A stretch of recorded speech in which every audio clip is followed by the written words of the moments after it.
আম, mango mango আম। আবে গত 2-3 দিন যাবৎ দেখতেছি এই ভিডিওটা নিয়ে প্রচুর সমালোচনা হচ্ছে। মানে ভিডিওর আগে পিছে না দেখে শুধু জাস্ট এই অংশটুকু কেটে নিয়ে ভিডিও বানিয়ে প্রচুর আলোচনা সমালোচনা হচ্ছে।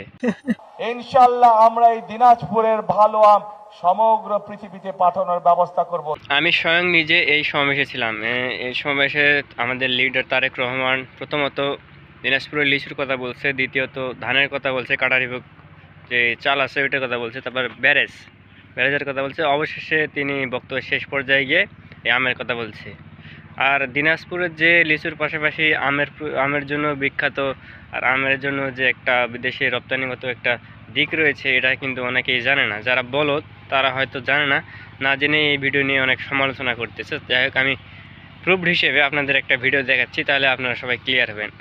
দিনাজপুর জেলা প্রশাসনের একটি স্লোগান রয়েছে, আম লিচুতে ভরপুর জেলা মোদের দিনাজপুর। কিরে বলদেরা, কি শুনলি নিউজে? ভালো করে শুনলি নাকি আবার বলবি এআই দিয়ে বানানো? লিচুর জন্য দিনাজপুর বিখ্যাত হলো, পাশাপাশি আমও কোনো অনেক সুখ্যাতি অর্জন করেছে। ইতিমধ্যে দিনাজপুর থেকে আপনার বিদেশেও আপনার আম পাঠানো হয়েছে। কোনো বিষয় বা কোনো ঘটনা সম্পর্কে আলোচনা করতে গেলে অবশ্যই সেই ঘটনা জানতে হবে পূর্ণভাবে, এবং আগা থেকে গোড়া পর্যন্ত জাস্টিফাই করতে হবে, তারপর সমালোচনা করতে হবে। আর আমি মনে করি যারা এই বিষয়ে সমালোচনা করেন তাদের ন্যূনতম জ্ঞানও নেই, আর তারা বক্তব্যটা পুরোপুরি না শুনে, বিষয়টা না জেনেই এসব মন্তব্য করতেছে, আলোচনা করতেছে।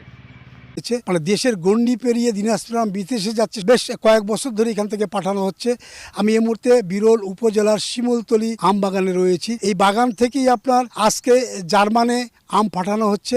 এই বাগানটি হচ্ছে মমিনুল ইসলামের, যিনি এই বাগানটি 2017 সাল থেকে পরিচর্যা করে আসতেছেন, এবং এই বাগানে আপনার আম রয়েছে প্রায় 1100 আম, এবং আজকে যে আমগুলো যাচ্ছে সেটি হচ্ছে ব্যানানা ম্যাঙ্গো। ইতিমধ্যেই যারা আম নিয়ে যাচ্ছে লি এন্টারপ্রাইজের মাধ্যমে জার্মান যাচ্ছে, তারা কিন্তু আম মধ্যে তারা আপনার প্যাকেজিং করছেন। আর আমরা যেটা জানছি যে বিদেশে পাঠানোর জন্য যে 3টি টেস্ট দরকার, এই টেস্টগুলো কিন্তু মমিনুল ইসলাম করেছেন, এবং প্রতিটি টেস্টের কিন্তু ভালো ফলাফল এসেছে। পর্যায়ক্রমে তিনি 15-20 দিন আগেও কিন্তু কাতারে এই বাগান থেকে আম পাঠিয়েছেন। তিনি যেটা জানান যে তার বাগান শুধু এইটি নয়, 60 বিঘা জমির উপরে তার আম বাগান। এই বাগান থেকে তিনি আম পেরে পাঠাচ্ছেন। এগুলো আম করি সব লেট ভ্যারাইটি, যেমন ব্যানানা, 12 মাসি কাটিমন, উষাপন্নি, পালমা, থিটেস, এগুলো বাগান আমার রয়েছে। আমার বাগানের গাছের সংখ্যা প্রায় 7,500, 60 বিঘা মাটির উপর বাগান।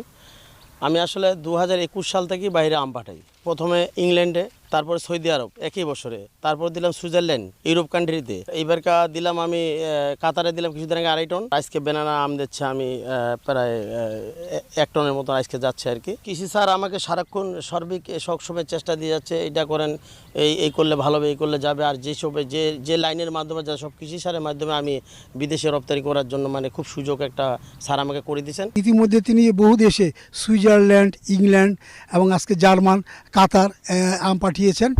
আম পাঠানোর আজকের যে জার্মানি তিনি পাঠাচ্ছেন যে প্রতিষ্ঠানের মাধ্যমে, আমটা ঢাকাতে নিয়ে যাব। এখন আমাদের গাড়ি আছে, তো ওইখানে শ্যামপুর যাওয়ার পরে এটা প্যাকেজিং হবে। কৃষি মন্ত্রণালয়ের উচ্চতর কর্মকর্তারা সামনে দাঁড়িয়ে থাকবে, তাদের সার্টিফিকেট দিয়ে আমাদের মালটা বিমানের মাধ্যমে জার্মানিতে পৌঁছাবে। লন্ডন যাচ্ছে, জার্মানি যাচ্ছে, এবং ইতালিতেও যাচ্ছে। বিশেষ করে দিনাজপুরের আম অত্যন্ত সুস্বাদু, এবং যেটা বলছেন ওরা যে এই আমের যে পরিপুষ্টতা এবং স্বাদ, সেটা কিন্তু অনেক অঞ্চলেরই নেই। এই কারণে তারা দিনাজপুর থেকে আম পাঠাচ্ছেন, এবং ইতিমধ্যেই তারা অনেক আম পাঠিয়েছেন। আমের আবাদ করে তিনি কিন্তু একজন সফল উদ্যোক্তা হিসাবে ইতিমধ্যেই তিনি পরিচিতি লাভ করেছেন। বিরল উপজেলার এই শিমুলতলা বাগান থেকে গোলাম নবী দুলাল, সময় সংবাদ, দিনাজপুর।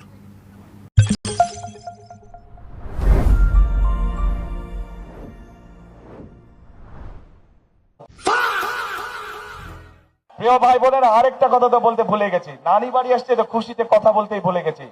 আম, ম্যাঙ্গো ম্যাঙ্গো আম। ইনশাল্লাহ আমরা এই দিনাজপুরের ভালো আম সমগ্র পৃথিবীতে পাঠানোর ব্যবস্থা করব, যাতে আম দিয়ে পৃথিবীর মানুষ দিনাজপুরকে চিনতে পারে।